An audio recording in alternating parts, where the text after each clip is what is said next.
Welcome to Flesh and Pod, a flesh and blood podcast, breaking down weekly news and notes from the tournament scene, community drama, game strategy, and more. And now, here are your hosts, Darick and Logan.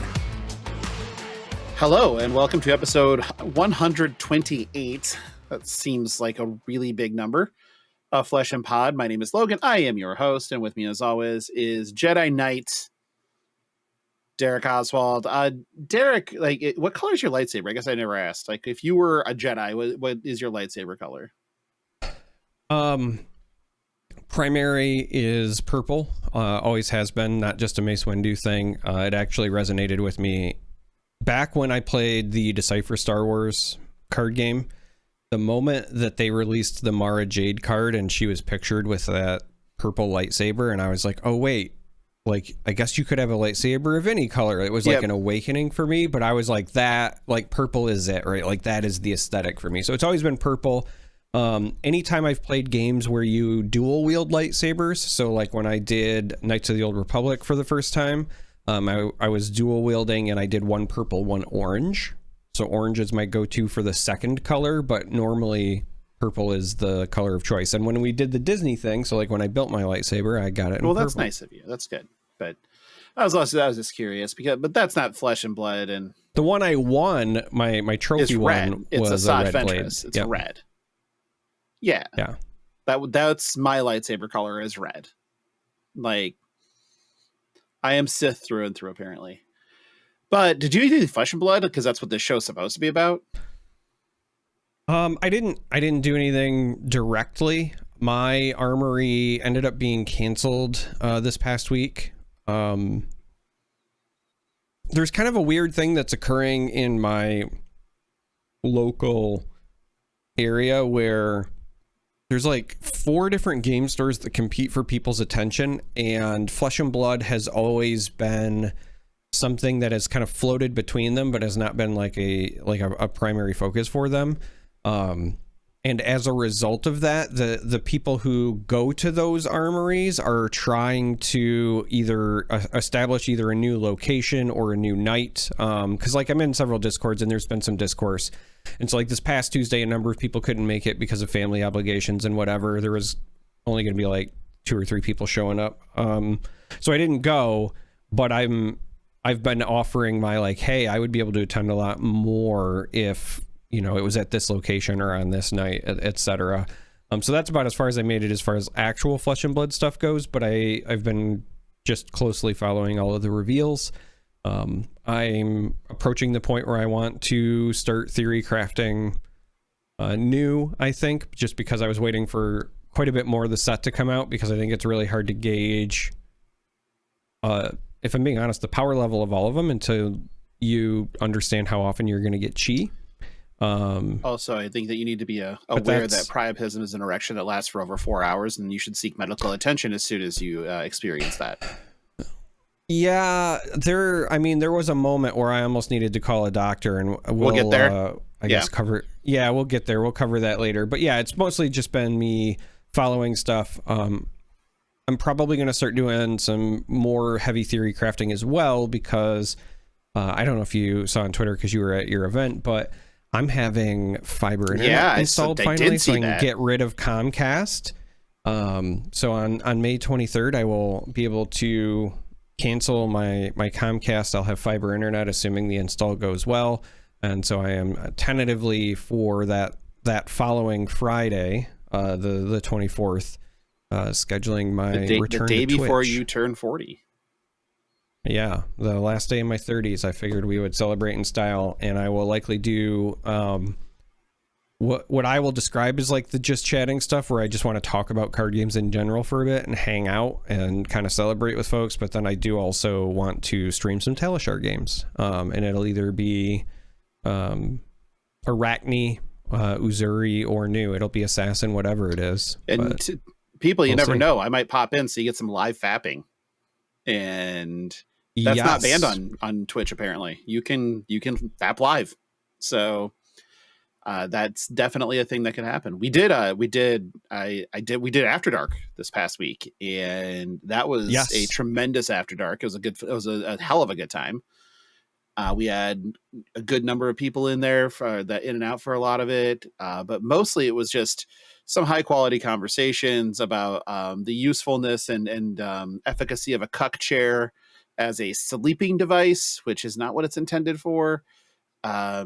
As well as a little bit of conversation around setting up some karaoke playlists for later and things of that ilk.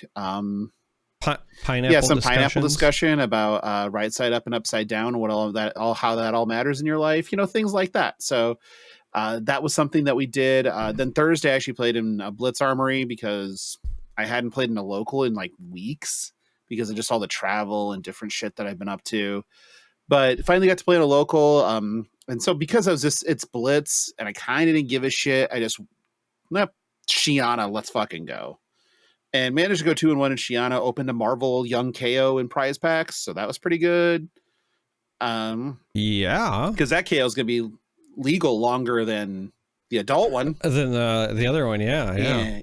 So, so I actually got to go and have some fun playing Flesh and Blood. I elected not to on Saturday because it turned into we could do this. We could go play CC Armory with, no new cards, or we could just play Kingdom Death Monster for like 8 hours, and it turned into Kingdom Death Monster for like 10 hours.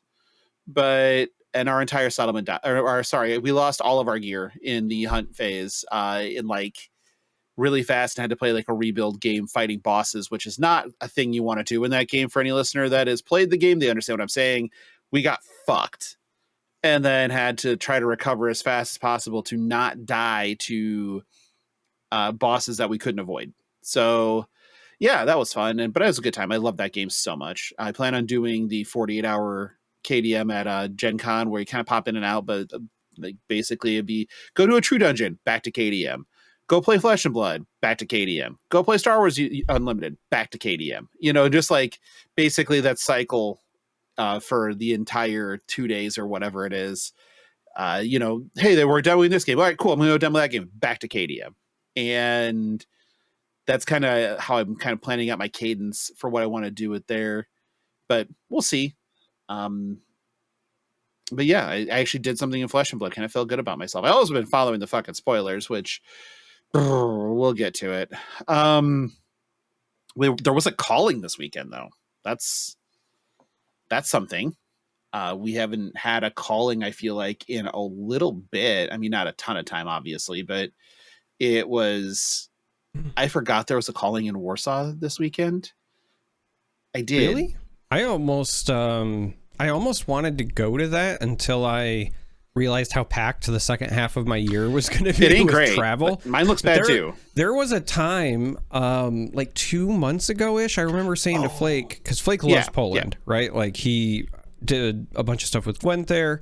And I remember saying to him, like, man, I always wanted to go to Poland anyway, and I would love to do that with you. And he was like, dude, let's just YOLO it. And so we chatted briefly. And then I saw what the schedule was like for the rest of the year with, events and whatever. And I was like, I would love to do that, but I want to go to some of these other events. Yeah. So. I'm feeling very grateful that I banned myself from travel in May because, I mean, I was invited to work a couple of things with the Alpha Clash people. So I could have been in Phoenix. I could have been in, I believe Charlotte was one of them. And I just basically said, nope, I'm taking May off of traveling. I'm feeling like that was a good decision. I got around to golfing. I played like dog shit, but now I have a golf tournament on June 9th. And so I kind of have to get my shit together so that I don't suck. And I was supposed to not travel in May. Whoop. And I guess it's not really real travel because it's Midwest travel, which doesn't count. But I am going to be going to Chicago this upcoming weekend. For the showdown at Min-Max? I was going to say I will be swinging by Min-Max, which is Flesh and Blood related-ish. So I will mention it. Tangentially. But I mean, they have a calling coming to Chicago later this year, and I will absolutely be there. Be there. Yes. 100%. That one is, I mean, it's not backyard. It's a little bit further. It's like a couple hours further than driving to Minneapolis. But having two that are kind of like a bit closer than normal for us is very nice this year. Like, I'm definitely happy. Now, I have questions about Chicago in December and why that was the fucking choice. But neither here nor there right now. We'll take it when we can get it, but two things. One, Chicago is still great in the winter. Right. It's not as cool as it is here in Michigan, obviously, but it's a cool place in the winter. But two, there's also a strong chance that it could just be 70 true, because climate change. Climate change, magnets, how do they work? But no one knows. But a couple of things happened this weekend, and they both involve Kano, because the calling was won by Kano. Yeah, Kano. Vincent Weinzierl on Kano. Top 8 was a KO, 2 Kanos, Dory, both flavors of Dash, Azalea and Bolton, won by a Kano. Okay, that's pretty good. And then there was the Battle Hard, which was won by Kano. Okay, well, Kano probably needs to get these wins in now, because coming soon to a theater near you, not going to be near as easy to get these wins. No, not even a little bit, because not only do we have what will likely be a very popular hero that will be packing a lot of ward, but also mechanologists, aka Teklo, are also getting access to some arcane barrier. So I expect there to be quite the Kano winter, if you will. Not to say that it won't still be viable. I think that it will, but it will not just be, like, I think as prevalent. Like, right now is probably the most popular for constructed. Blitz is a different story, right? I know that's different, but legal. Well, I just mean in terms of the game's history. Like, for the game's history, I think right now might be the most popular that the deck has ever been. I would agree with you. But with the 2 wins, Kano finally gets across the half-point mark and goes to 523, surpassing Bolton, Breaker of Dawn, and Kasai of the Golden Sand, sitting 2 points behind Dorinthia, who has been on a terror herself, with Azalea and Viscera. Basically, you have you have Dash as the leader in the clubhouse right now at 810. Phi hasn't done shit and is still in the 780s. And then, you have some big drop-offs, but you're starting to see some of the older heroes finally bubble into the living legend conversation of will they, won't they? KO very easily could still just LL before the Pro Tour. That's possible because of all the nationals. I was gonna say I would personally be surprised, but it's not unreasonable. Yeah, it's not outside the realm of possibility. It's there, and which also kind of means that if KO can, Kano can too. So that's also something to think about. Yeah, but nationals are after SPart the Mistveil, though, right? They are. So we will get to that in just a second. But it was a good weekend for Kano to be a Kano pilot in Europe. Yeah. The usual suspects from the traveling American side were right there, aka Michael Feng and Brody Spurlock, with Michael bubbling out, I believe, in a against Brody in the final round, with the winner advancing to the top 8 and the other one packing their stuff and going home. But they had a gentleman's duel where they both agreed to take the red and the ledgers out of their deck to really have the good old slugfest going on. So that's at least fun, right? But yeah, so it seemed like a really good event. The blog made it seem great. I haven't watched any of the coverage.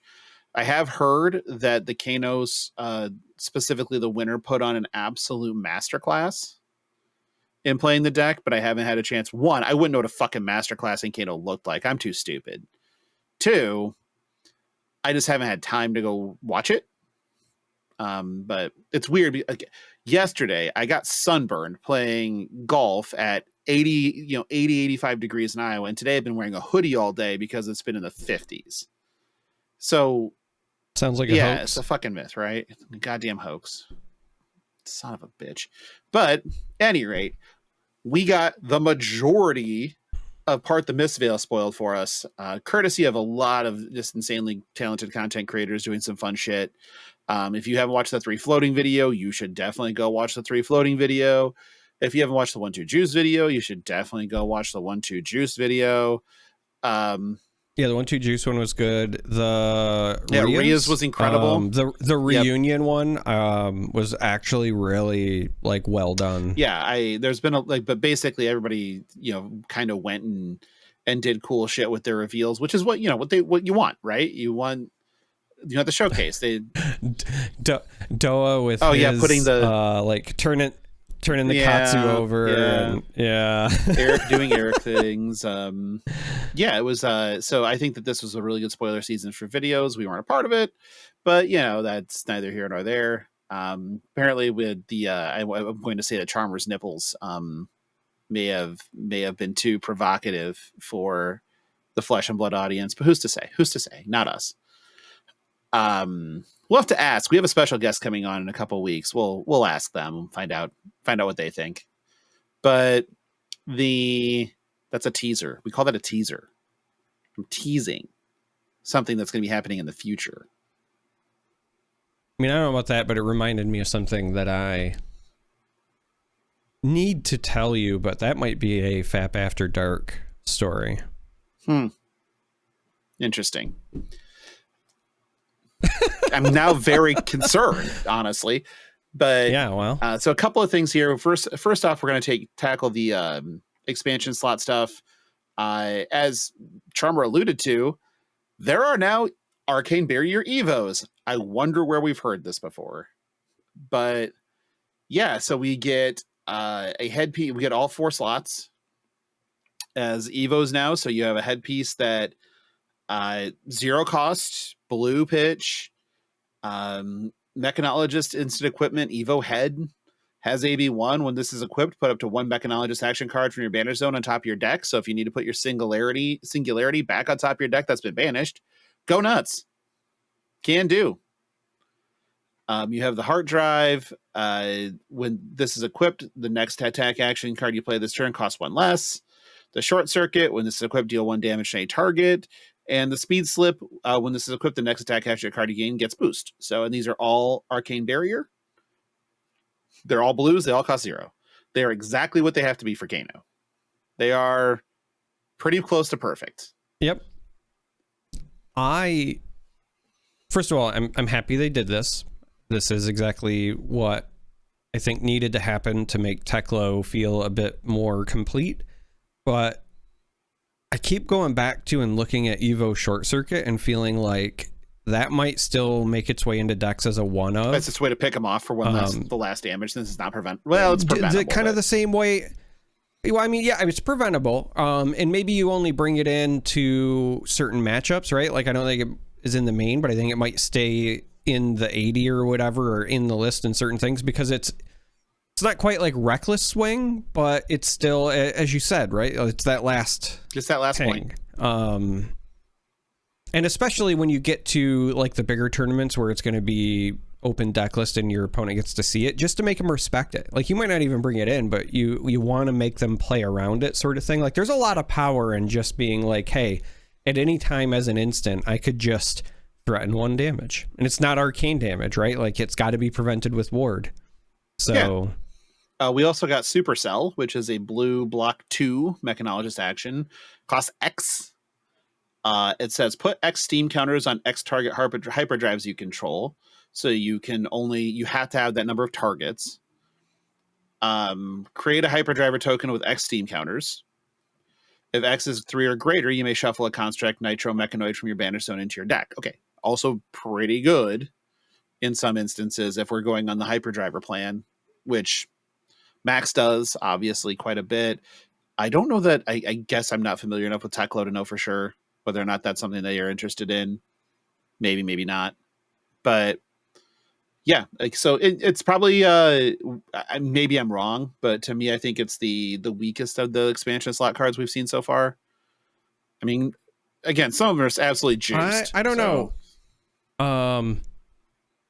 This is, I think, the best question for Ben because he's my resident Max expert, but I do feel like it is at least something that you want as Max because you get it from the banished zone, right? So like one of the fears sometimes when you're trying to play aggressively is if you're boosting early and you hit like 2 of your mechanoids very early on, then you're kind of like timid because you can't burn the last one if that's your game plan. This gives you an out, right? So, and the fact that it pitches for a blue, so if you do get it, not the end of the world. I could absolutely see this making the list. It might not be super high impact, but my limited expertise playing against the deck tells me that this is something that they will likely have wanted. Yeah, okay. I mean, it's a 2 block, so yeah. But I mean, it's totally fine. I don't think this. I mean. Again, saying it's the worst expansion slot card from the expansion slot cards we've seen is not insulting it. Because... Yes, it is. How dare you? Because the ones that we've seen have been great. There are still 2 expansion slot cards we haven't seen. But, well... Yeah, where's my Assassin expansion slot card? It's the rest of the fucking set. Or a third of it. So, no. Nothing for you. We haven't seen... what class haven't we seen? Wizard. It's not about class. Like, Ranger, if I'm being honest, what I feel really needs an expansion slot that has not received one yet is Betsy. Yeah. Like specifically something to help her with more wager. Yeah. I could see the last 2 being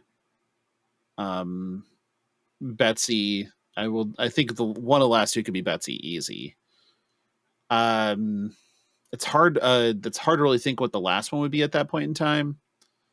But yeah, and so like the reason I mention her is because when you're thinking about the previous set, heavy hitters, right? Kasai technically had stuff printed before heavy hitters. Same thing with KO. Yeah. Right. Might not be stuff that they are regularly using, depending on your build, but they at least had a presence. But Olympia didn't. Victor didn't. So they got some love, and then obviously Betsy didn't either, and I feel like she definitely, like, as much as Olympia needs a gold payoff, right? And so I'm glad that they gave him one. Betsy just needs more wager. Yeah. Right? The biggest issue with her right now, and the reason that people just play Bravo or even Victor over her, is because there's just not enough juice for her to commit to her wager game plan unless you are just playing literally every wager card, and even then it doesn't feel like super great. So I wouldn't mind if they gave her like a Betsy specialization the way the other 2 got, just to open that up a bit personally. Yeah, I understand, and that might be true, and maybe they're guardian feet, you never know. No, I do know. Okay, I do know. Yeah, we're not. Illusionist got some sweet new feet, but not guardian. No, you don't wear shoes. Guardians don't wear shoes. But we're gonna go and we're gonna tackle some of these Mistveil spoilers. This is the long version of the short version, because instead of our top 3, I decided to go with our top 5. I don't know why, because I do work in the morning, and also I still have to edit this show and get it posted. And yet here I am, because we are the People's Podcast, and I give the people what they want. And what they want is to hear our bad takes. We are somebody's podcast. I don't know about the people. I mean, we give the people what they want. We're like a person's podcast. I think we're more than a person's podcast. If we're your podcast, if we're the people's podcast for you, you should jump into the YouTube comments and tell us that we are the people's podcast. That's what I'm saying. If we are your podcast, you should tweet at LSS that we are your podcast, and that they should give us a spoiler for the next set. Yeah, I think that's... Or just give me an assassin spoiler. In and general. just fuck I'll me? Be greedy. Okay, I get it. Okay, that sounds great. Not the first time that's happened by a previous my co-host. I'm gonna be on brand and say that I will stab you in the back like an assassin for the spoiler card. You would not be the first person to stab you in the back. Needs to be an assassin card with art done by Iswardi. Oh, we're being real specific now. Well, if I'm going to stab you in the back, I get to set my terms. I guess. You know. I mean, I'm glad that I'm negotiating my contract. I'm worth the delineation of terms there. I'm very happy that you wouldn't do it just for any old. It has to be very specific. Yeah. Okay, so what we're going to do is we're going to go through each of our top 5 cards. Now, we still do not have the entire set. We don't know the Fabled, and we have some, I believe we know all the Majestics outside of the expansion slot. And for the sake of this exercise, we also just don't do expansion slot cards. We talked about them separately. But this is for the set. So as you can imagine, it's going to be very assassin-centric on one end and very fuck illusionist on both ends. So, yeah I mean, that's what we're going to do. So, Charmer, take it away with your top 5s, any honorable mentions you have. First up, because it might be the card I'm most excited about testing, specifically with new. Because it's one of the reasons I keep coming back to her, because Assassin got a lot of really cool new toys, but not all of it was like Mystic Assassin, and so some of me wants to just jam like Arachne, but with some of the new attacks, for example. But as I look at the stuff that says like Mystic on it, Siren's Call stands out. Siren's Call is exactly what I love doing in this game. For those of you who may not remember, or if you have not seen it, it's a red pitch. It costs 1. It's a Mystic Assassin attack reaction. It does block for 3, by the way. But you look at the defending hero's hand and choose a blue card. Add it to this chain link as a defending card. If you do, draw a card. Now, the draw a card part is fascinating. You essentially are just paying 1 resource to yank a card from your opponent's hand, and yeah, it's going to come in blocking or whatever, but it doesn't matter. You yanked out a card, and you might also say like, okay, well, it's a blue, so it might not be impactful, but into aggressive matchups, if you take away their gas, right, if they've got a hand where it's like the 1 blue and 3 reds, that could be a really big deal. And I also love that they went very reaction heavy with some of the design for this set, so this being an attack reaction is also incredibly relevant. It also doesn't say that it has to have like a defending value, so you can yank things and stick them on, and it might not even impact your attack, right? Some of those Evos, for example, have 0 defense, but they're blue pitch, so you could grab those if you're playing against Teklo or whatever. Not that they would have the AB in your deck, but you get my point. There are plenty of blue cards, especially in the set coming up, which don't have any defense, and it's incredibly important to get rid of them if you're playing against another Mystic hero. I think this card is going to be really powerful. I love making my opponent quote unquote discard cards, and this is pretty close to it, so I'm a fan.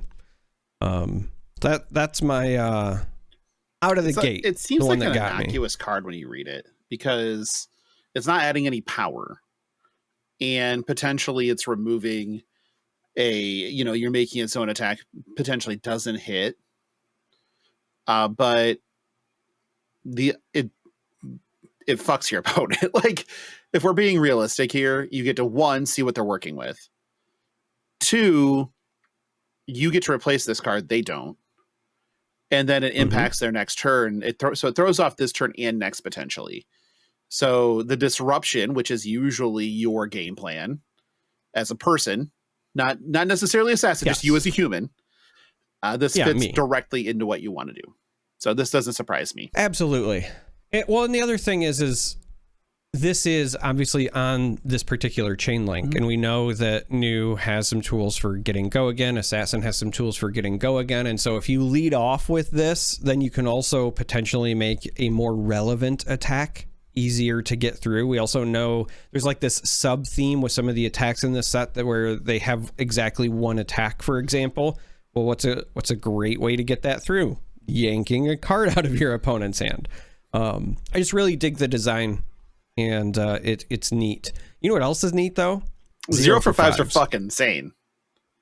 0 for 5s seem really above like the curve, if you will.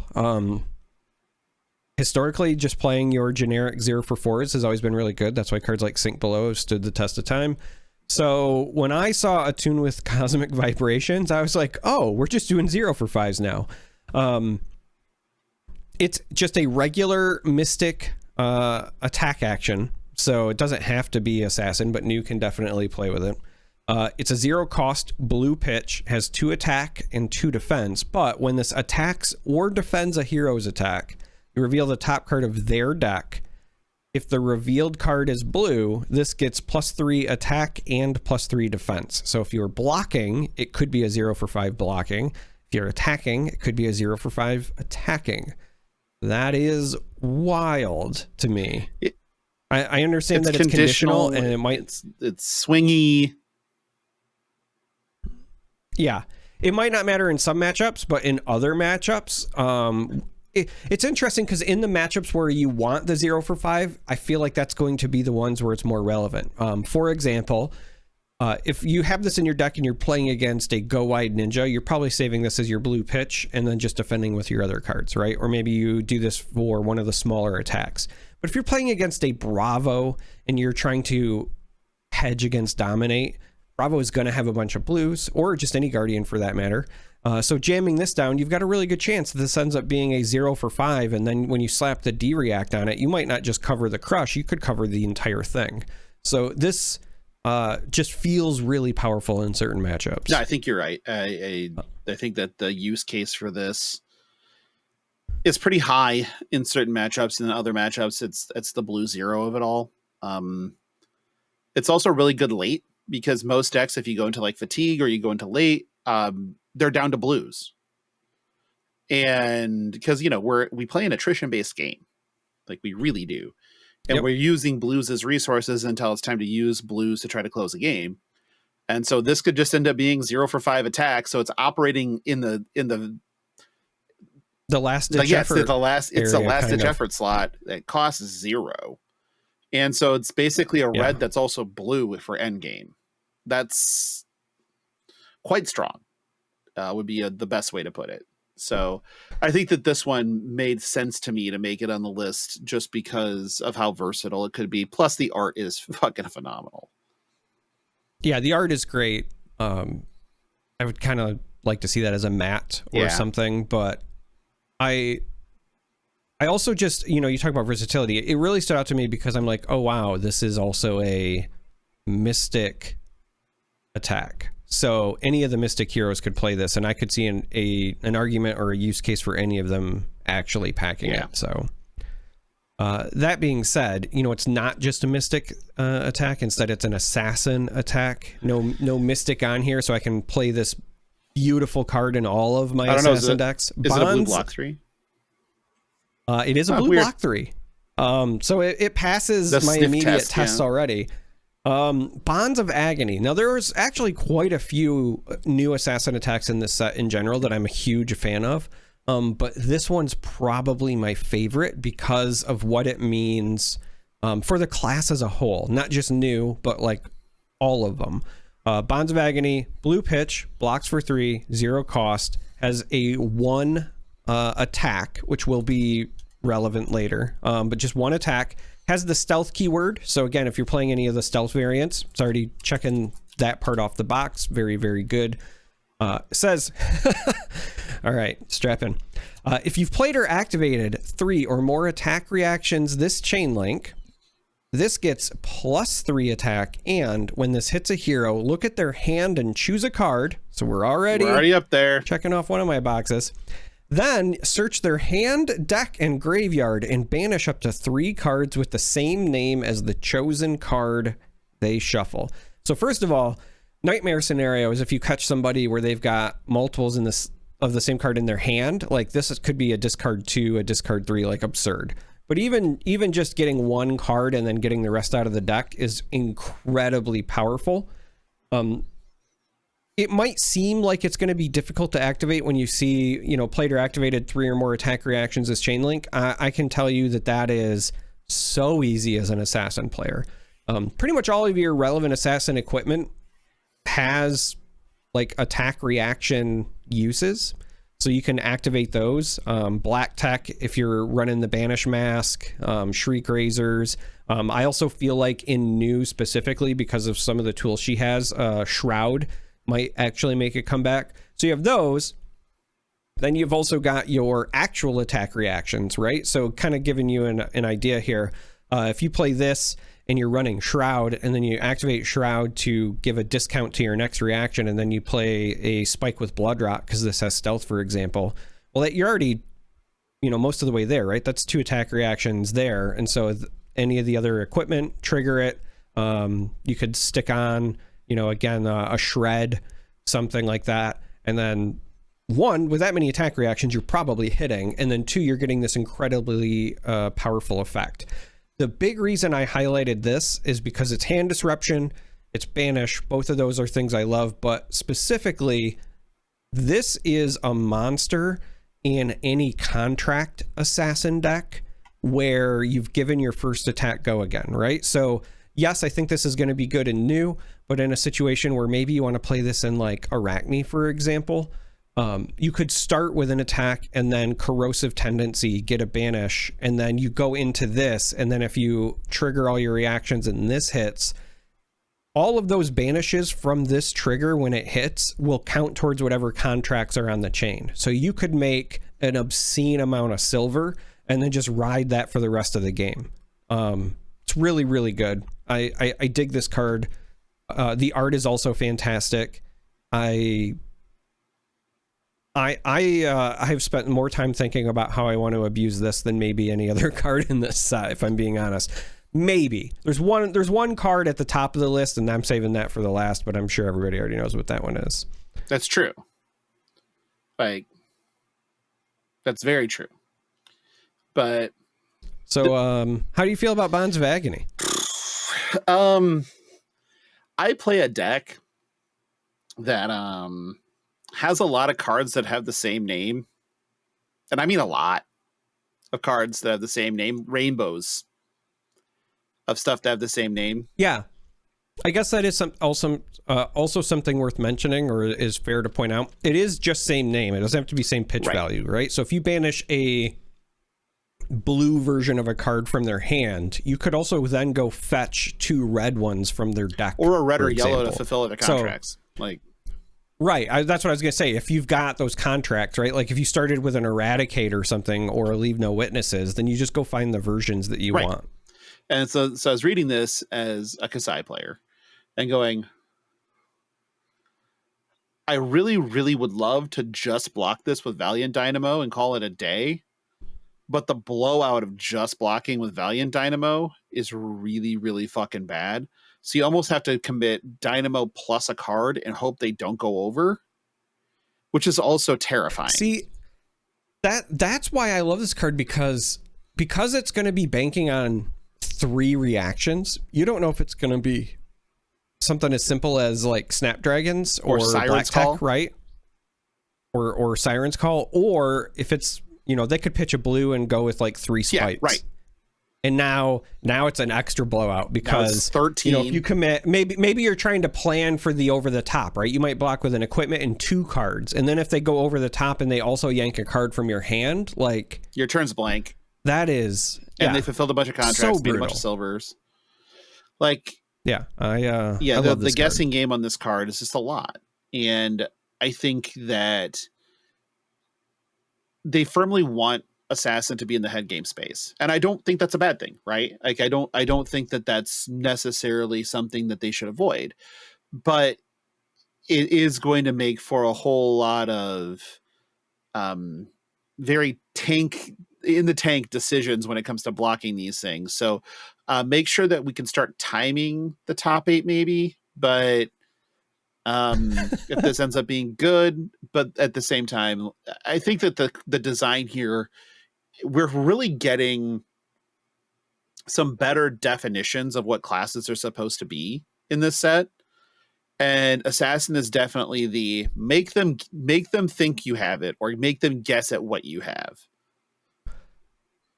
So again, part of the reason that this one is the one that keeps standing out to me is because I can definitely see where you want to play this in new, and I can see where this has a place in an Arachne. But the other nice thing is Uzuri's hero ability is an attack reaction. That's also one piece of the puzzle. So situations where you present a different stealth card and you swap this in could be a nightmare for your opponent.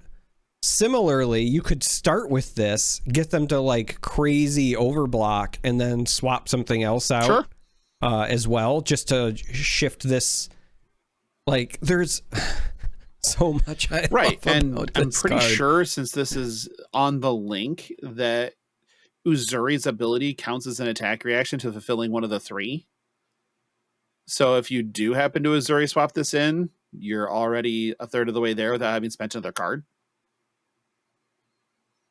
So that's a thing. Yeah, that's so I couldn't pick this card without picking what I see as a companion card, though I think this next card is also just outstanding on its own. But I call it a companion card because, one, it obviously goes with this, but also done by the same artist as well. The art on this card is outstanding. This card is just a Nick, and it is a red pitch, 0 cost assassin attack reaction. Does block for 3, but you can choose one or both. And let me tell you, both really makes me excited. both with that Bonds of Agony just gets me to 12 o'clock real quick. Target attack action card with 1 or less base attack gets +5. Okay, now it's base attack. So if you've already, done some things or you've given some bonuses, that doesn't matter. It just cares about base attack, right? That's one of the things you get to choose. The other one is target attack with stealth gets, when this hits a hero, banish the top card of their deck. So Bonds of Agony is already potentially giving your opponent nightmares, but now when you throw in just a Nick, right? You could give it +5 with this. And again, we've already talked about 0 for 5 seem pretty good, but you could give it +5 and the other thing. So you're banishing 4 cards. So in that scenario I was talking about where you start with like a leave no witnesses and you're already going to make a bunch of silver, what's a little bit more, but also jamming a ton of damage on top. Right. Again, if you're playing new or, Arachne or even Uzuri and maybe you're not using her hero ability, a very easy way to just make Bonds of Agony be an absurdly powerful attack. Again, it's a 0 for 1, so it looks unassuming, but if you played Bonds and then you activate Redback Shroud to play any spike, right? Blood Rot, Inertia, Frailty, whatever, any spike, and then you stick on just a Nick on top of it, it goes from a 0 for 1 to 12 with insane on hits. You could also just have a classic hand. That's I was gonna say that's with 3 cards, right? Like that's not counting anything else you've done. That's 3 cards. You could also have a classic hand of Bonds of Agony and then 3 Justin Nicks in hand, and here's 16. Banish 6. Sorry about your life. Yeah. Like, that's also a thing. So this card actually terrifies me. One, that the art on here suggests that's not just a Nick. There's a lot of blood, and I mean a lot of blood. This is hyperbolic. This is not just a Nick at all. This is almost an evisceration at this point. Nope. That's where you're wrong. See, he doesn't have a lot of visible wounds. There's just a lot of blood. So what happened Clipped is a vein. Somebody showed him all of the assassin spoilers, and then he got just a Nick in just the right spot. That already had a bunch of blood flow, and it just shot everywhere. You're the one who brought it up, okay? I'm just leaning into You're what leaning you into the me. erections that I brought you. Got it. I understand. Yeah. Now this card is fascinating. One, it's a 0 for 5. Like, let's be real. Yeah. And I'm glad that this exists, in that it does make for a different version of the assassin gameplay. I am terrified of this card. There's just, you can't, it's I hate when things like this just are their own breakpoint. That's really fucking annoying, because a 2-card 8 is really annoying. And this is effectively this with a zero cost stealther is a 2-card 8, for a red. So with red pitches. So 0 for 3 with this on top of it, it's a 2-card 8. That's 3 cards to block. Well, it has to have 1 or less base attack. Right. Never mind. So you can't do that shit. Thank God. It's still a 2-card 6, which is fine. 2 cards, but again, so then with the bonds though, right? If you've got equipment activations or whatever, then it does go above that. So just bonds, just a nick, and then even without other things, like if you just use the assassin equipment, then you're still staring at a 2-card 9, which is absurd. And you had to plan for it because it's reactions, right? So it's not just, it's a 2-card 9. It's a 2-card 9 with relevant on hits that also is going to be done during the reaction step. It's also, just another thing to Vipox people with, Yeah, there's that too. So the other reason that I really like this card is one of the things that isn't like sometimes respected enough when you're playing Uzuri is like when you lead off with your low stealth attacks, a lot of times people are just like blocking for whatever you're going to swap in. And this set gave us new stealth cards that you can play where they have to consider the text on that card, not just what's coming. And then this also makes you further consider, okay, maybe they aren't going to swap it, right? Right. Yeah, like pick to pieces is quite good. Well, persuasive prognosis is another insane one too. So that one's just like Bonds of Agony. It's that, blue for a 1 for 3 with stealth, but has, incredibly relevant text. I mean, pick to pieces is a 2-card 7 with relevant text. So yeah, from the blue. So yeah, sure. Well, that's fucking stupid. But I'm very interested in what the right way to build assassin is, because maybe there isn't. Maybe there's just a bunch of assassin decks. I mean, that's possible.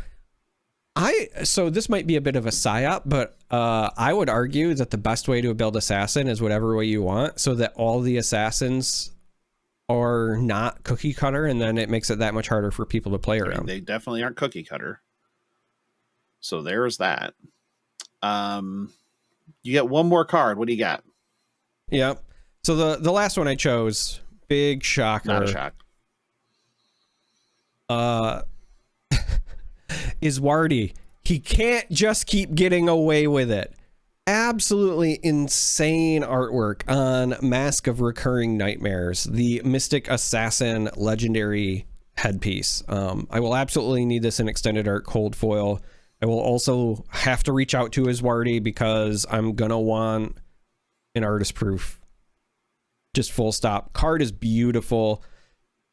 It's also incredibly interesting. If you would have said to me before this set that there would like ever be an assassin headpiece I would consider playing that wasn't the existing mask, because that banish is so important, I might not have believed you. But now granted, this is going to be new specific because it is a Mystic Assassin head equipment and it's based around chi, but now I'm going to have to do some testing and see how often I am transcending and getting said chi, because the effect on this is incredibly powerful, honestly. So the equipment itself, 2 defense, blade break, but once per turn attack reaction. So again, reactions, right? Easy to trigger with assassin equipment most of the time. It is 3 pitch, and specifically the chi pitch, right? So you have to pitch one of your transcended chi cards, but target defending hero banishes a card from their hand. Just full stop. You don't have to hit with the attack. They just banish a card. Right. So you trade your blue, and this is so important because one of the things I was concerned about is the transcend cards. Obviously, they have no block value, and that can be an issue. And then when you get them stuck in hand, if you're not doing powerful things with them, how do you offset that? This just gives you an out. If you have nothing else good to use it on, then you just send something and you pitch your chi, and now you're still trading a card for a card. Worst case scenario. this feels very much to me like what Coronet Peak was to Icelander. But I would almost argue it's going to be slightly more powerful because the attack reaction bit is more important to Assassin, and the banish part is more important. And I think that's why they limited this specifically to Chi as opposed to just the blue pitch and stuff like Icelander had.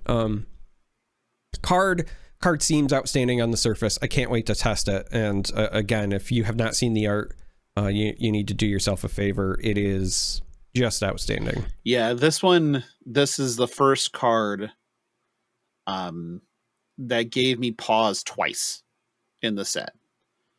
Because the first thing that gave me pause was the art. It was like, fucking sure, whatever. This is just sick looking, and I love it. I really want this to be a part of our lives. Especially because, like, if you notice, like, the way that this is constructed with the arms on the sirens in it, it looks like they each will have 4, which is also just kind of a nightmare in of itself. But this is just really, really incredible. And I feel like, it was knocked out of the park art again. I mean, I'm looking at the mask. It looks like a spider's mask, similar to Arachne or like what you see them wear. And then I'm like, okay, well, let's see if the card's any good. Oh. If Chi is good, this card is insane. If Chi is medium, this card is insane. If Chi is bad, this card is playable. Like, that's the floor. This card just feels so good. And the fact that it's like, it doesn't break to do it, so you get every turn this. Yeah. So as soon as you can start converting Chi and making them block your on hits and start getting their hand gone, you can start whittling away at their deck at the same time. This doesn't require a hit. This isn't a, once per turn pitch a Chi attack reaction. When the attack hits an opponent, defending hero banishes a card. No, this isn't an on hit. This just fucking happens. Yep. Now, there is something that I want to highlight. So I didn't choose all of my cards completely in a vacuum. Obviously, I'm a big Assassin fan, and I'm excited to play new. But I made sure that I selected this card, one, because it's powerful, but because of the banish-centric theme. Justinic, again, helps you banish cards. Bonds of Agony lets you go find stuff to pick and choose your banish, and I wanted to do that because I think it can be very easy to kind of forget what New's hero ability is. So just as a quick reminder, as an instant, you can pitch a Chi, right? It's 3 blue Chi or whatever. You look at the top card of their deck. If it's blue, you can banish it. But then just text continues until end of turn. You can play blue cards from that hero's banished zone without paying their pitch cost. Now, that doesn't mean stuff you just banished. That's just anything in their banished zone. So cards like Bonds of Agony, they can let you go find pivotal blue cards that you could string together later for a big payoff turn with the hero power. The Mask, if you're not activating it, because I think her hero ability as activation isn't something you're going to do as regularly as the other two. I think that you're saving hers for like 1 or 2 big payoff combo turns. And so I think that's why the Mask exists, because all those other times you draw your Chi, it's to further along that combo game plan, if you will. Justinic's going to help with that. Contracts, again, that's why I was also saying, like, yeah, there's cool banish stuff in the set, but also contracts fill that role pretty easily as well. I'm really excited to see what kind of insanity you can string together with her with that in mind of like, I'm gonna, use bonds to maybe hunt through and find like obscene blue cards. In this set, like, I'll be honest, this set has a lot of really obscene blue cards that you like. The idea of playing any of them without having to pay their pitch feels really, really good. Like, really good. Yeah, agreed. Do you have any honorable mentions you wanted to touch on before we move to me? I did. So obviously I had to be a homer and I had to pick what was essentially 5 assassin cards. I know the one was a mystic attack, but I'm counting it as assassin. The 2 honorable mentions are just generics that are in the set that I wanted to highlight. One is Gravekeeping. Gravekeeping is like not super impressive when you see it. I mean, the red one is like a 1 for 5, but it doesn't have go again, doesn't block for 3, right? It's only got a 2 block. But when this attacks a hero, you may banish a card from their graveyard. Now, that's relevant because, one, as a generic, it gives a lot of heroes access to getting rid of potential troublesome combos. You know, a lot of people pointed out the Arclight Sentinel loop when you saw this. But also, it's a banish, right? So, again, you have scenarios where if you're playing contracts and then that you give that contract go again and then you play this, this doesn't have to hit. That's the thing I wanted to highlight. This does not have to hit. You just pick a card. And so if you're trying to stack Nu's like big combo with her hero ability, this lets you pick some choice blue cards. If you're trying to do other silly things, this is really important. So I did want to highlight this as a honorable mention. The other one is the Weakest Link as an honorable mention because it is a 2 for 6 that blocks for 3, so it checks all the boxes you want out of your standard like weird generic. But this also, in a meta where this is good, this ends up being insane. Right? Like, if the on-hit ever matters, it's insane. So if you're not familiar, the on-hit is when this hits a hero, look at their hand and choose a card without a base defense. So again, instance, wizard cards sometimes, wizard instance. Some wizard illusionist cards. Everything. Some of the evos. Illusionist, a bunch of stuff, right? Auras. There's targets, right? But you look at their hand and you choose a card without base defense. If you do, they discard it and you draw a card. That is a very big swing for a generic that already hits all the relevant stat lines. So is it going to be like insane all the time? No, it's going to have to work against very specific heroes, but when it works, it's going to really work. Feel pretty good. Not gonna lie. All right, you ready to move on with what I want to talk about? All right, let's go. Because I like some of your choices too. I definitely made sure, or I definitely did not take any assassin cards, mainly because Darick exists as a host of this show, and I didn't want a bunch of overlap. But they were. It's okay. We can both gush about assassin. I wouldn't blame you. It's the right thing to do. But we're gonna stay mostly in the ninja lane with some some mystic sprinkled in here, and obviously I have some mentions to talk about at the end. The first one is, and I'm going to butcher how to say this, and I've been trying to figure out how to say this. I think it's 12 Petal Cassia, but I'm not sure yet. At any rate, this is a Mystic Ninja equipment chest. Blade break block 2, so fine. Whenever you transcend, you may gain a resource. Okay, that's pretty good. Not gonna lie, that's pretty good. Instant, and this is my favorite part because this is one of my favorite things to do in the game. Instant is a chi pitch, so pitching an inner chi. Destroy this, sad part, but understandable. Create. Yeah, you shouldn't be allowed to do this and be able to block later. No, but instead you get to block and then do this after defense closes. So, so it is block, and then you can instant inner chi pitch, destroy this, create a Zen state token. Now, children, for anybody that forgot about Dre and what a Zen state token does. Zen state tokens reduce damage by 1 across the board. Zen state tokens are fucking great.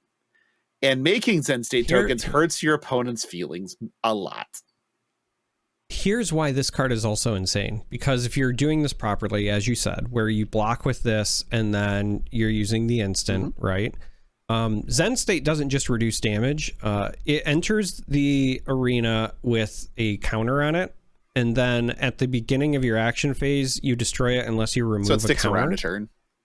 So you're basically going to get 2 turns out of this guaranteed if you're using this defensively. So 2 turns of Zen state.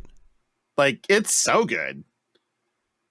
The thing that cracks me up the most about this personally when I saw this was because the card is outstanding.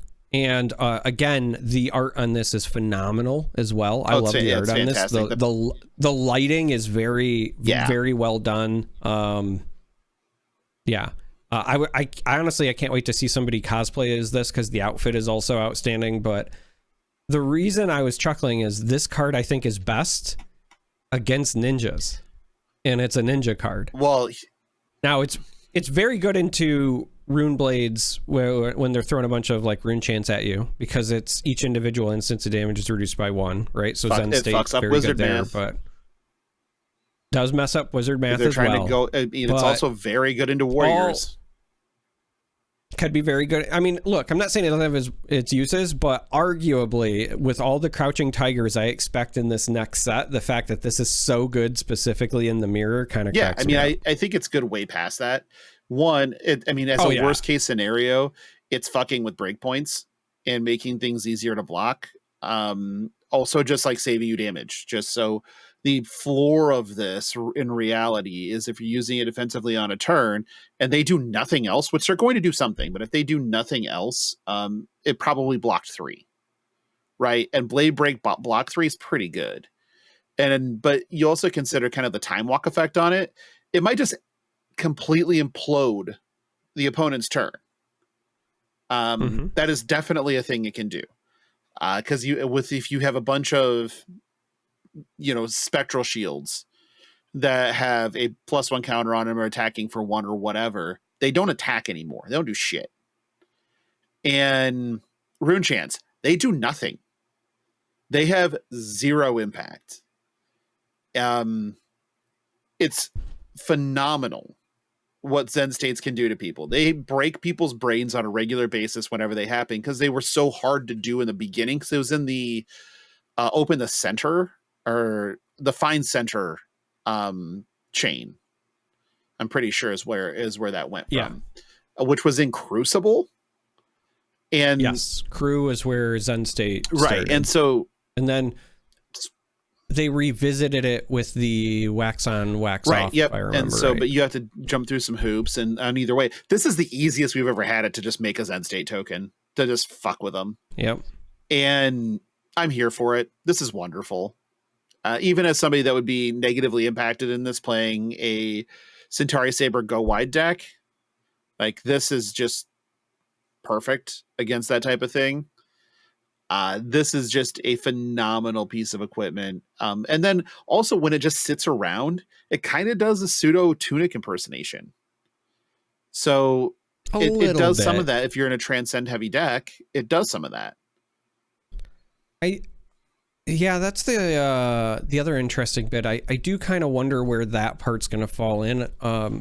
Obviously more resources is usually good, but the fact that you get it when you transcend, and when you're transcending, you're also, getting that chi back. I wonder what kind of math requires you to get that 1 extra resource then, right? Like what's the difference between getting that 3 versus the 4? This was very clearly designed with something in mind. I know obviously the designers of Flesh and Blood are very, very thoughtful. So if this is here, it's for a reason. I just want to know, what Chekhov's gun is actually for. Has to fire that's at some something point. I'm going to be keeping an eye out. Yeah. A lot of it, I think, could be it's on its own to power the staff to start the tiger loop going a little bit too. There's a lot of different things, but one of the things could just be something as simple as playing Shifting Winds of the Mystic Beast. That's my next card. This looks okay. So if you've never played Ninja, or you've never been quintuple or quad bonds in a turn, this is something to instruct of. This is what fucked feels like. So this is Shifting Winds of the Mystic Beast. It's a 1-cost blue pitch block 3. So you're checking some boxes. Whenever you play Mystic Ninja action, whenever you play a Crouching Tiger this turn, name a card. It gets that name. So if you say, this is now a Crouching Tiger Descending Gust Wave, it's a Crouching Tiger Descending Gust Wave. So your next card can be Bonds of Agony, or Bonds of why am I blanking on what Bonds is called? Not Bonds of Agony. We just talked about that. Any rate, what is Bonds of Ancestry? Is that what you're thinking? So then you play Bonds of Ancestry, and then you to banish something from your yard. Go get it. Banish a card with combo. Go search your deck for that card. Play it.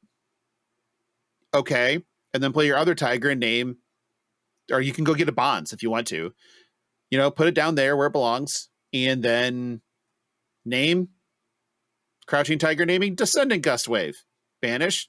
Bonds of Ancestry. Go get Bonds of Ancestry. And you just do this. This is silly in a lot of ways. Seems pretty good. Because if a chi was pitched to play this card, create 2 Crouching Tigers in your hand. Adorable.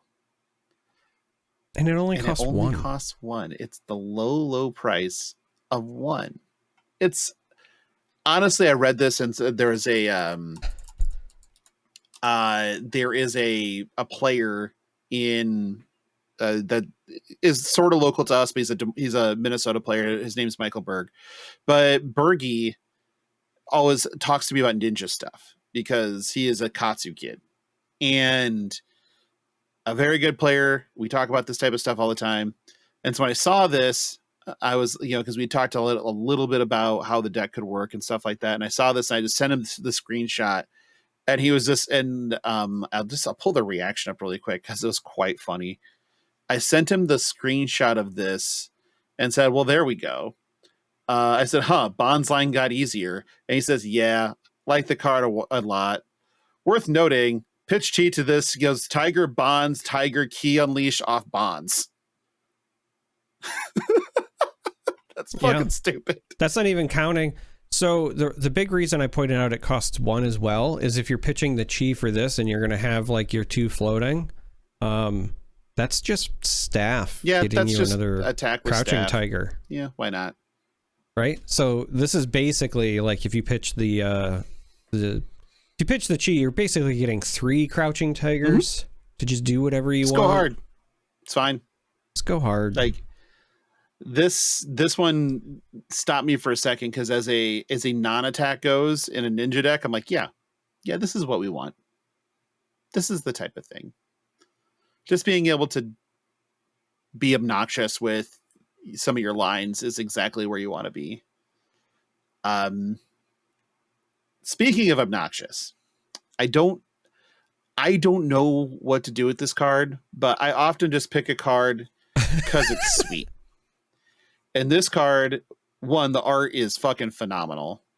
And 2, this is the definition of sweet. This is a Mystic action attack called Cosmic Awakening. It's a blue pitch, block 3. So, it does some stuff. It costs 9. With 9. Or 0 if you're playing it with new. Or 0 if you're playing with new. That's not a good thing, though. It reads, if 1 chi was pitched to play this, Cosmic Awakening's power is 10.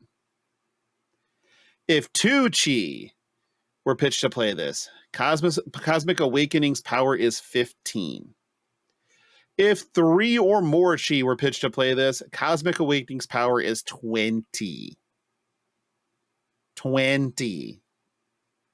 That's a big ball. Ain't nobody wanting to get 20'd. But here we are. We could get 20'd. But again, I'm pretty sure that this card is sweet and not good.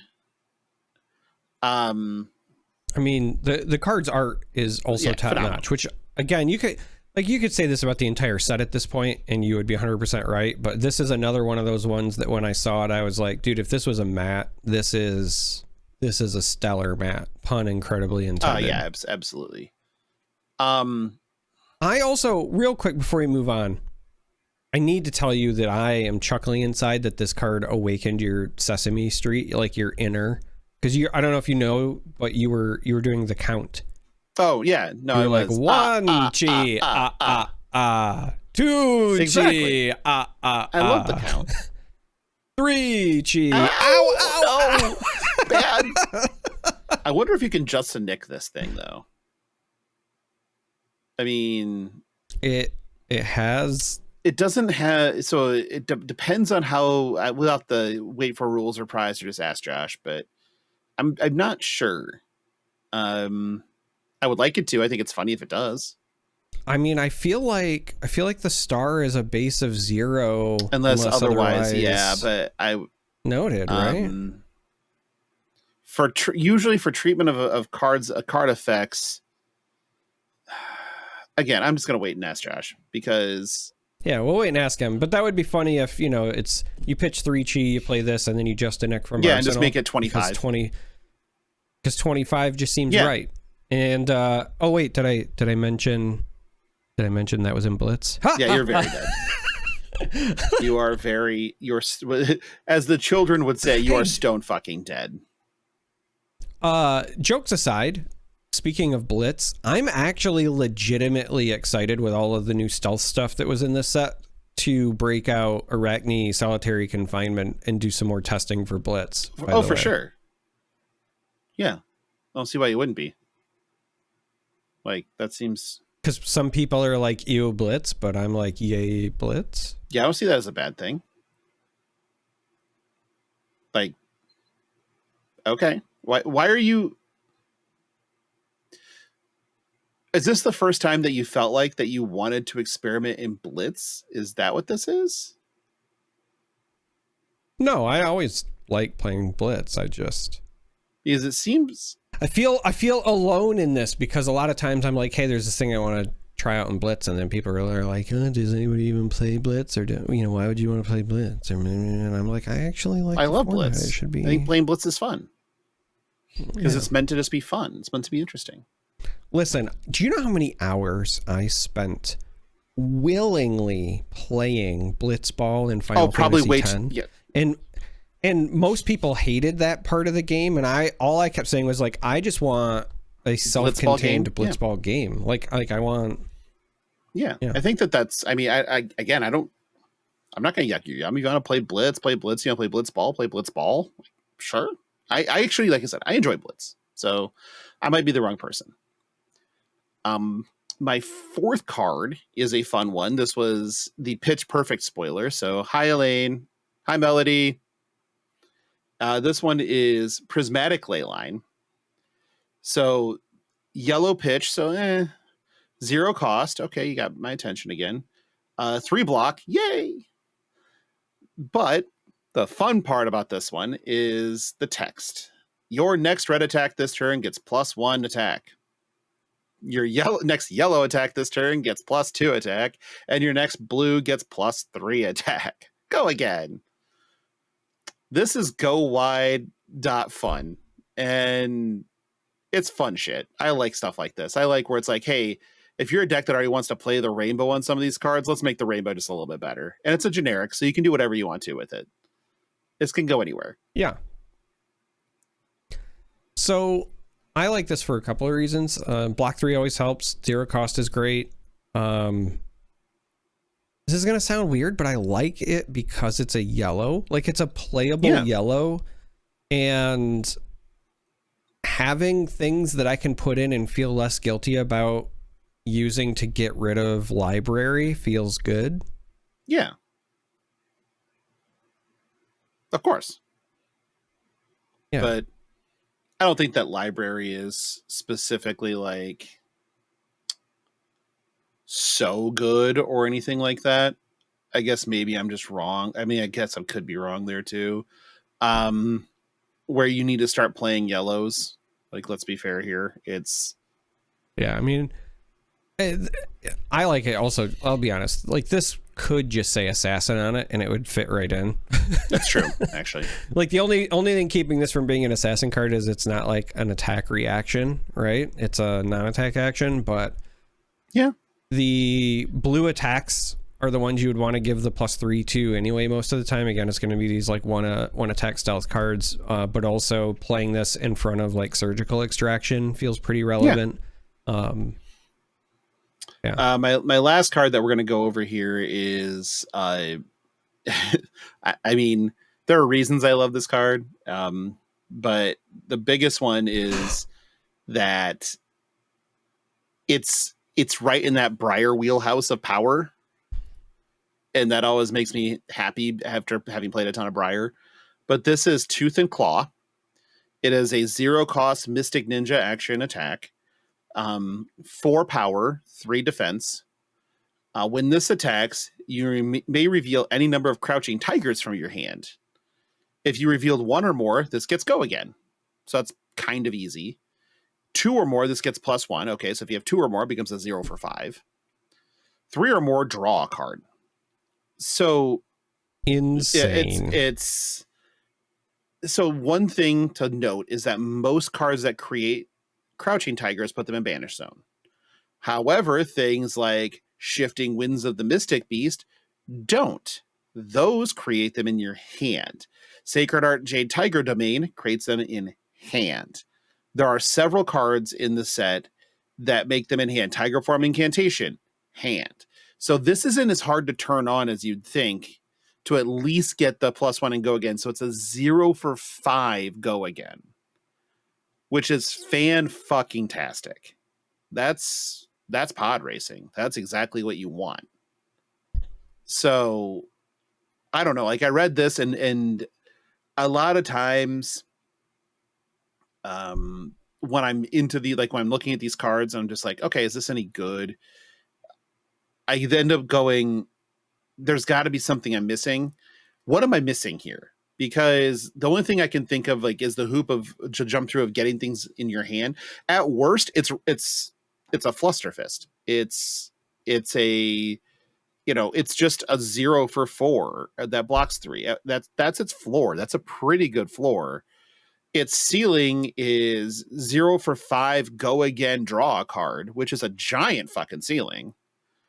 And it's like things like Stride of Reprisal. If you don't need, go again on tap and Mystic Ninja, it's just you get to block and block and create a crouching tiger in your hand.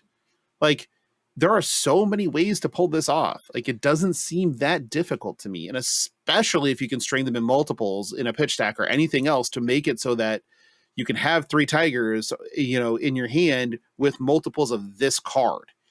That's phenomenal. So to me, this reads like it's awesome, and I'm wondering where I'm wrong. I'm not sure that you are. When I read it, I also felt like it was going to be incredibly powerful. There's a lot of text on it, and all of it is the exact sort of thing that you want to see on a card like that. So the only thing I can come up with is you've got to jump through some hoops, but if you're a crouching tiger player, you're kind of already used to that anyway. A lot of times you're, kind of, at least current versions, trying to set up big combo turns. I don't think this departure from that is that big of one. I don't know. I read it and I had the exact same reaction. It's one of those things where it's going to be hard for me to really judge until I've seen it in action. That's my biggest takeaway. But just on the surface, I read it and I said, I think that this card is incredibly powerful. Yeah, I don't know. This read to me like something that I want to be doing. That was it. You can just kind of have these big pop-off turns with cards that are just good.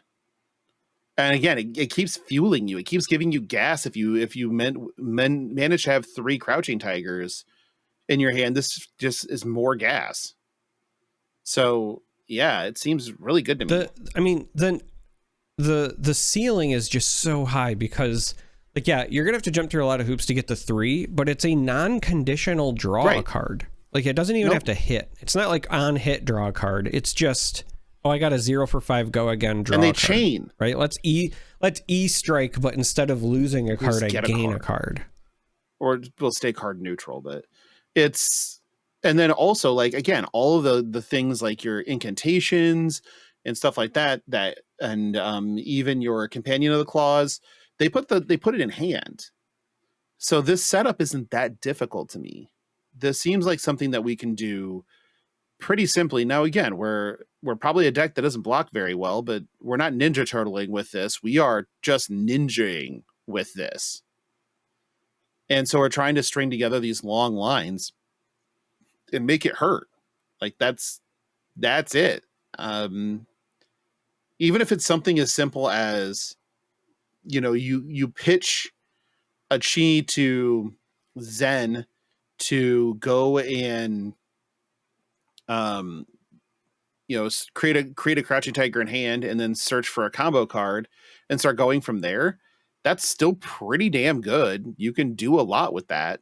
So I don't know. Like I'm also still kind of confused with the only like combo cards in the set being like Key Unleash, which is awesome.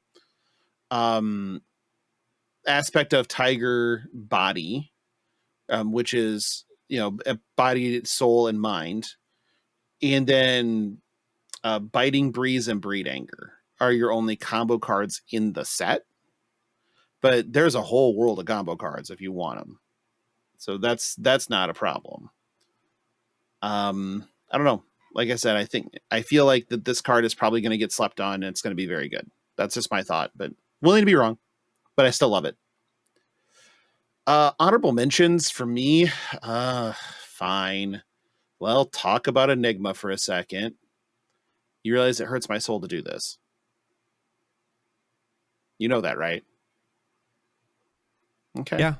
Hurts my soul too. So we'll talk about the legendary here, Meridian Pathway. Why do illusionists have the best legs? I don't get it.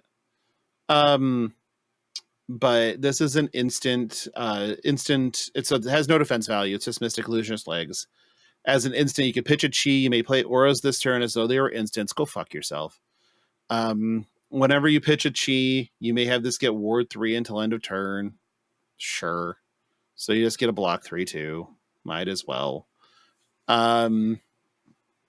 Your ward stuff here, you get 3 visits, which is already an instant thing. So this at least doesn't get the cuteness from the other card. So it's just ward X, where X is 3 times the number of blue cards you pitch this turn. So you pitch a blue to activate your thing, then you pitch another blue to do this, and so this has ward 18. Ward 6, not 18. There's something that does do ward 18 later. Sure, sounds great. There's stupid fucking Manifestation Mirror Guy. Why? Why are we dealing with dragons again already? This is bullshit. If this enters the arena with its 3 cost Mystic Illusionist instant aura, this enters the arena with 2+1 counters on it. If Chi were pitched to play this instead, this comes with 4. Ward X, where X is the number of counters, which can definitely get to be more. As you can tell, I just hate the fact that all this shit exists. Then there's 10,000 Year Reunion, which costs 8 for Ward 10.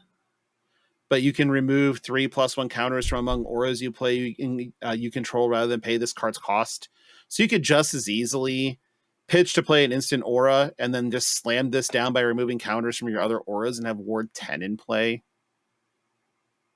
Like, yeah, it's worth noting, just so we're clear, right? Because I know that there are other illusionist things that we've seen in the past where you can put attack counters on your auras, right?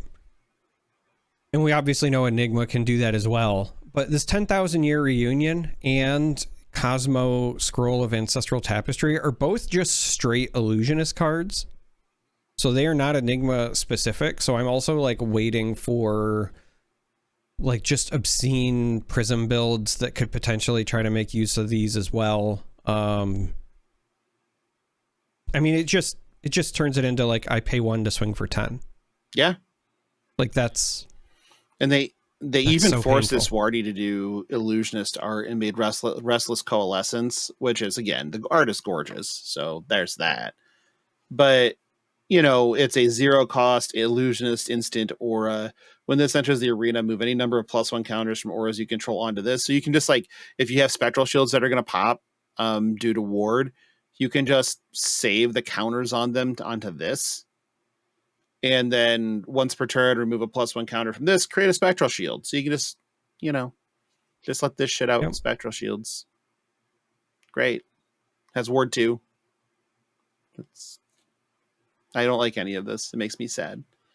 Last thing I want to touch on is the generic legendary, the Stonewall Gauntlet.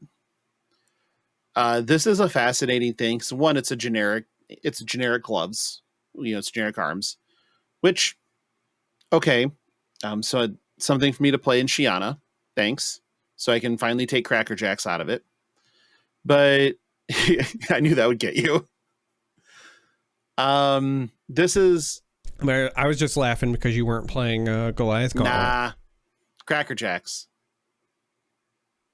All right. Makes it so that my snatches come in for 5. When this defends an attack with power greater than its base, opposing attacks get -1 this combat chain. So it's a blade break, block 1. It's looks like an Infinity Gauntlet with dragons on it, which is kind of cool in of itself. This is just good for making Ninja break its chains. Is the biggest thing I saw. Because all you have to do is break the combat chain and the effect's no longer in place. But yeah, I mean, it's just like, specifically in my opinion, it's just meant to shut down combo. Yeah. And like as an assassin player, if you were trying to make me get less value out of my contracts, like on a coercive turn, like that would be annoying, but that would be like an incredibly niche case to run this. I do suspect that this is just meant to slow down specifically ninjas and combo. Yeah, probably. I guess I just thought it was like, okay, this is kind of an interesting card. I just want to kind of touch on it. Yeah, I think that's all I've got for talking about Mistveil right now. Again, we have a few cards left, so we'll see. I just want to revisit Prismatic Leyline real quick, because when we have our guest, I want to get a clarification, because it's literally, it's like your next red gets one, your next yellow gets 2, and your next blue gets 3, right? I wonder if you have to play them to get that. Like, I know that if you did this and then you did like, a 0, for something for red with go again, like that would get your +1, and then you play a yellow and blah, blah, blah.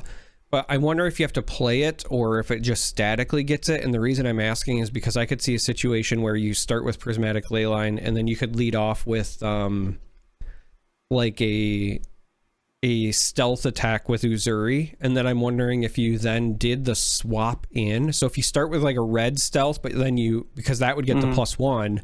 But then if you swap in like surgical extraction, I wonder if that would then get the +3 or not, because this doesn't say you have to, the next blue attack you play, it just says it gets it. So I'm wondering if this will work with Uzuri, because if so, this just adds to the mind games. Yeah, that's a good question, actually. I mean, a +2 on an Eradicate is pretty good. Yeah. Yeah. But +3 on a surgical is really important, specifically because a lot of times when you're attacking with Uzuri, if they overblock, it's because they expect you to do a standard 2 for 6, right? They think you're coming in with the CNC, the already dead, the shakedown. So switching in a surgical to get to that 7 is a really important breakpoint with an incredibly relevant thing. And so I don't know if this only checks when you attack or. Well, yeah, so that's just it. Just because the way it reads, it's just your next red attack this turn gets +1, your next yellow, and your next blue. And so I don't know if it cares how it gets there or not. So I will want a clarification on how that swap out works with Uzuri. Yeah, I guess that's interesting. I had that epiphany when we were talking about it earlier. So if you saw my face go like, oh, it's because I was like, oh, I wonder if it works that way. It doesn't say play. Yeah. Right. I mean, this works. I mean, this does work awesome with Ninja too. This could be really, really insane. I get it. Go wide decks rejoice, because I mean, if your yellow bonds is suddenly like much bigger, and your blue bonds is on par with what a red would be, your bonds turns get much nuttier Ninja too. Yeah. I guess we're gonna move into just some armory deck news. We did get another card spoiled from the Bolton armory deck. This one is a Headpiece Light Warrior equipment head. It's a 2-block blade break called Helm of Halo's Grace. When this defends, you may charge your hero soul. If a yellow card is charged this way, draw a card. I don't know if this is better than the existing options. I've seen a lot of discourse around it, and it seems like people are kind of divided. But I think it's dependent on build, is what it really seems like. But it's worth noting because it's in the armory deck. And so if it is slottable, we already know that Warpath of Winged Grace, the legs are slottable into Bolton. That makes this that much better. So, or that makes the deck, again, we're going to get into that discourse again, which I don't want to talk about too much value versus too little value versus I can't find them versus, I mean, it's just fucking exhausting. Everybody just kind of chill. That'd be the best thing for everybody involved. But I'm curious. No. I know, right?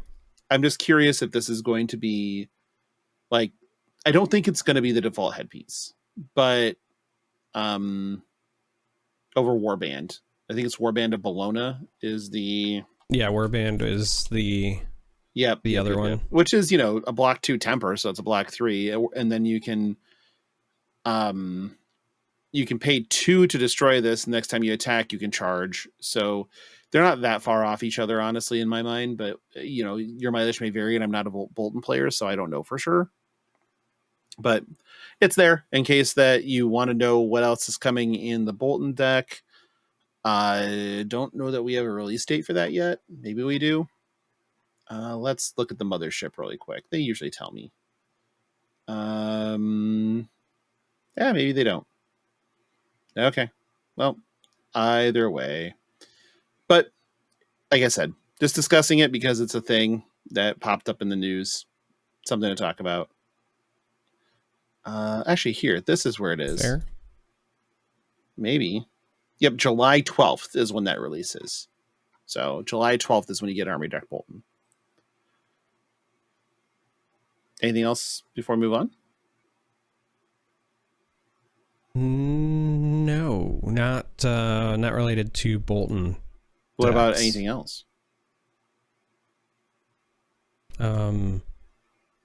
Yeah, there's a Realm event coming up, and I'm gonna be there, and I'm excited. I am. I didn't know you were gonna be there. Why are you gonna be there? I'm because I love Flesh and Blood, and I love having an excuse to play the game, talk about the game, interact with the game. You also told, even if people keep telling me not to, Do they? Yeah, my parole officer said, "Hey, that guy's kind of a dick." I heard. He doesn't listen to the show, right? No, he totally does. Your parole officer's a dick. I kid everyone. I don't have a parole officer. I was just being dramatic. Sorry. You don't? No. Oh. I know it's a shock, but I am felon free. Well, I mean, okay. That's legit. At any rate, yes, there's a Realm event coming up in Princeton, New Jersey on July 20th. So a week, effectively, after the Bolton Armory deck comes out. Classic Constructed, $70 entry. Gets you into a Classic Constructed 5K with $5,000 in cash prizes. Top 8 will get invites to the 50K tournament at the end of the year. Not much more to say than be there. It's also will have Lorcana events and a couple of other things. If that's what you're into, why you'd be into that? I mean, I'm not going to yuck your gum. If you like Lorcana, play Lorcana. If you like Star Wars Unlimited, play Star Wars Unlimited. If you like this game, play this game. If you like Alpha Clash, play Alpha Clash. Even if you don't like Alpha Clash, you probably should try it. It's a pretty good game. Hashtag no free ads. I do work with them, but I also like the game, so there is that. Let me put it this way, just real quick, y'all. I'm excited about this event. And if I'm excited about going to New Jersey, then it's got to be like really worthy of exciting. Yeah, there is that part. I think I'm going to New Jersey. I think I might be there too. I guess I probably should check into that and find out. But yeah, you should, if you aren't going, you should definitely go. You'll at the very least get to see Charmer, and you might even get to see me. Who knows? So do that. Next up, we're gonna take out the listener questions we didn't take on last week, even though we're basically at the same runtime that I said, hey, it's gonna make the show too long, so we're gonna wait till next week. Okay. I mean, some of these are pretty quick. We can power through this. You know, we say that, and then we wind up absolutely not powering through fucking anything. Yeah, but watch this. We're gonna speed run this. We're gonna speed run listener questions. Okay. Yeah. I'm already I'm slurring my words, and it's not because of this one drink I've been drinking. It's because I'm tired. Yeah. Because I also had to get up really early this morning. So we're just gonna do this. Question number 1 from Greg, aka the massive Greg plant. Is this the best way to fix chain for chain 2.0? I don't know. I don't have context for that. Sorry. There is. Questions. No, question stop 2. It. Stop Hammer it. bro. Stop nope. That's the question in the notes. See, this is why they drag on. You are the problem. That's my point. I have always been the problem. I was pushing through this. Let it be on the record. I was ready to do this fast, and Logan, not me, Logan is the one extending the duration. So go ahead, sir. Give the people what they want. Go ahead. Correct. Greg's idea is to staple onto Chain's ability. Each time you banish a card, lose 1 life. That would make the hero unplayable.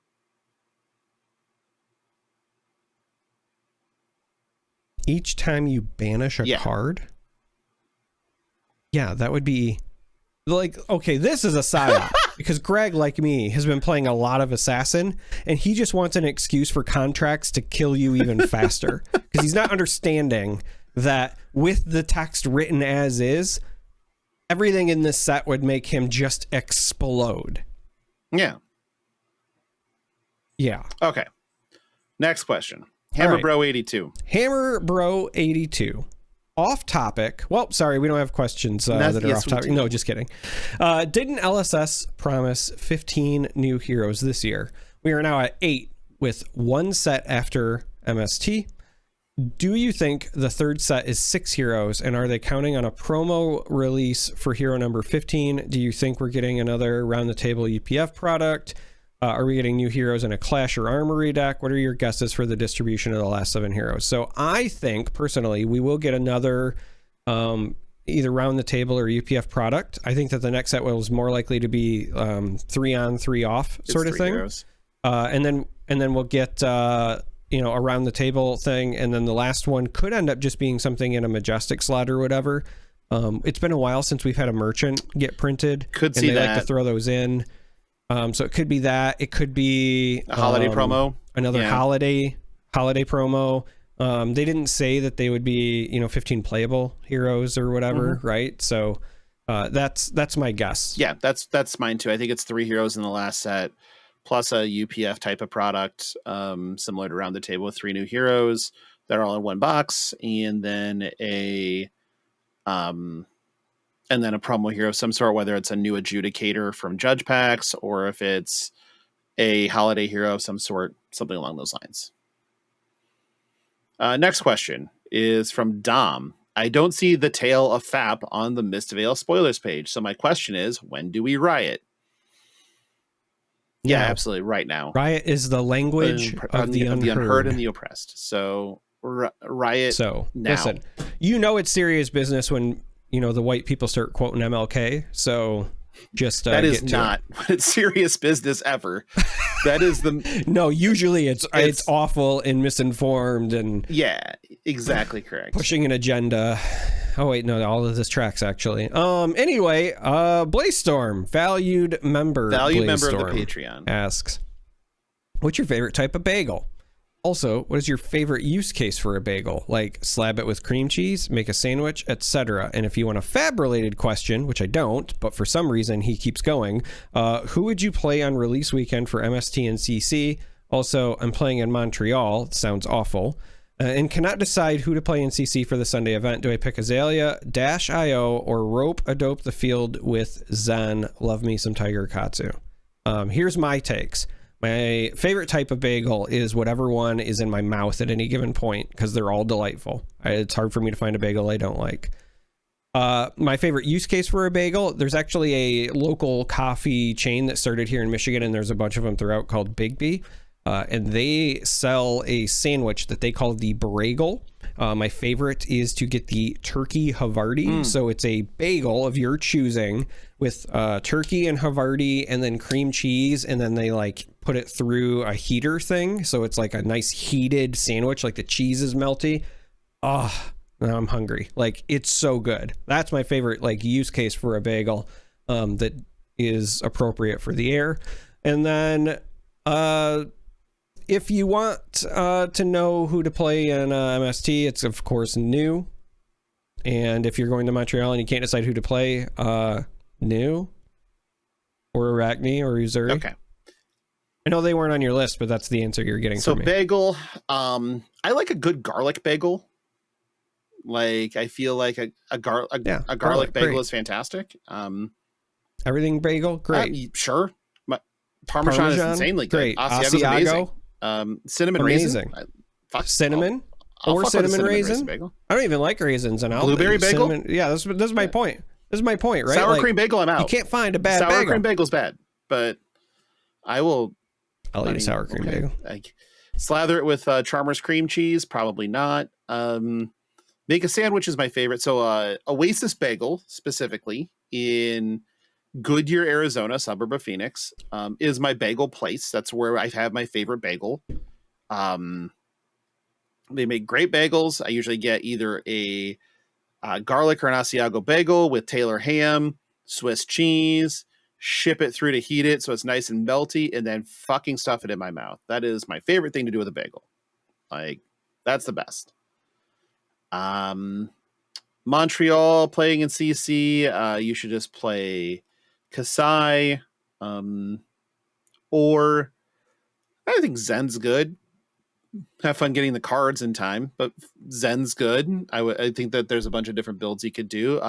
But honestly, you should just play new. If you want to play MST Hero, you should just play new. I think that's right. If you play Enigma, you're a cop. Simple. No two ways. All right, we actually did that fairly fast. Kind of happy about that. Yeah. It would have been faster, but Fuck somebody had off. to slow us down. God damn it. I put up with you. I'm going to thank patrons now because at least they don't harass me the way that you do. Sometimes they do. We're going to start by thanking our associate producers. We're going to say thank you to Andy, Sindra, Donnie K, Jacob, Kenny, Larry, and the Salty Sea Cat. Our executive producers on up are Alex Blaystorm. I remember the Patreon. Dom Lance Good Thrust. Got throatier, I think.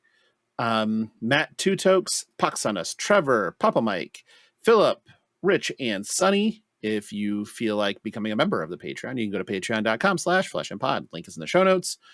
There are 6 tiers. Any paid tier gets you into the Fab After Dark. So I guess we had one last week. It was a ton of fun. We talked about all sorts of ill shit. Apparently in the next one, Charmer has to talk to me about something that we can't talk about on air. So, normal stuff that's going to happen in Fab After Dark. Charmer likes to join while in bed with his wife. So every now and again we get guest starring Sophia Oswalt as... Yeah, I usually start there, and then when she goes to migrate, bed, then I come in here. We also usually have Bryn and Chris most of the time from the Banner Zone. Super producer Greg, I'd say super producer if he actually got me with fucking audio without having to just where episode Gregory. He's not editing this one, so it's fine. But that's something you can do. If you also need to reach the show, you can just email us at fleshandpod@gmail.com. You can find us on Twitter at FleshPod, but the biggest thing you should be fucking doing is joining the Discord. Link is in the show notes. Click on the goddamn thing. Click join. You don't have to be a member of fucking anything outside of having a Discord account. And that way you can just talk to us whenever you goddamn well feel like it. And we'll usually respond. I don't think that there's been many times that I haven't responded. So, pretty good track record. Darick, if they want to find you, where would they go looking? Probably a local hospital. Oh, really? Priapism? A ditch, a dumpster. No, I was just thinking of places that I would potentially be found. It's usually like a dumpster because that's where I'm trying to catch raccoons to be a pet, and then the hospital because I've been bitten by the raccoons. I was trying to catch to be a pet, but why not? Have you seen them? They're adorable. What is it? They have built-in masks. What is it? They have like with thumbs, co-hosts of this show and loving rodents. What the fuck? Get on board. You I love don't rodents. love rodents. You've hosted a show with 2 rats. I have? Yes. When? It's not my fault you didn't realize that Jordan is 2 rats in a trench coat. Anyway, if you want to find me on socials, easiest way is usually that Charmer. That's Charm3R for Twitter and most other places. On YouTube and Twitch specifically, it's just Charmer. Again, Charm3R. Twitch, you might actually want to earmark because I'm returning to streaming. I'm having fiber installed, and the 24th, the day before I turn 40, I will be live. I'll be chatting about card games. I plan on playing some Flesh and Blood on Talishar. It'll be a good time. So yeah, that's where you can find me. And also in a trash bin trying to catch raccoons. Hey, jokes aside, there are actually 3 baby birds on my front door right now. I posted some photos, but we have a wreath that hangs on the door, and there was a bird's nest, like a local bird just set their nest on our wreath, and we were like, oh, that's adorable. And now the birds have hatched and they're growing up, and they're not like afraid of us, which is a problem because now I've convinced my wife that as soon as they're able to take seed, we're going to start hand feeding them so that she can be a Disney princess. And yeah, anyway. Your idyllic mind is often one of the most confounding things about you because it's never consistent. No, not at all. Here's how you decode me, right? I feel like Old Yeller just ruined me as a kid or something. I only have like idyllic thoughts and optimism and hopes and dreams when it's about animals for whatever reason. I think that's also why John Wick resonates with me so much because like the Punisher had his whole family killed, and I'm like, yeah, I guess I'm with it. And then like somebody killed John Wick's dog, and I'm like, I get it. Like, I don't know. Animals, I just really feel like animals are the best of us because everything with them is unconditional and uncomplicated. Yeah, that's just typically how that works, except for my cat. Like, she fucking sucks. But regardless, yeah, if you need to find me specifically on socials at Logan Peterson on Twitter, that's really it. You got anything else? Are we good? We're good. Why is this turned on? Oh, never mind. It's because you were talking sweetly to it. Yeah, we'll go with it. Sounds great. Don't think that was it. If you were going to if you're going to go to Gen Con or Origins, you should actually let me know because I will be at both. And I will be at both. Yeah, so just kind of find us. You can find us there. You were asking me where people could find me. Gen Con and Origins. Yeah, both. Doing Alpha Clash stuff for Origins, the both of us. And then Gen Con, I am on my own dollar, my own time. You can usually find me in Lucas Oil Stadium at True Dungeon. But I will be there. We'll likely be bringing Stark again. And I may or may not, I've yet to hear back, be doing some stuff for Star Wars. We'll see. But sure. Yeah. Sounds great. I'm going to play in a Star Wars event, I think. I'm going to play in a Fab event, I think. Yeah, Flesh and Blood's going to be there. So I have to show up. Like, I can't say, hey, I really wish they were at Gen Con and then not show up when they actually show to Gen Con, right? Like, I got to do my part. So, yeah, but I think that's all I got for this week. So, I guess we'll talk to you next week for 129. Thanks, everybody. Bye.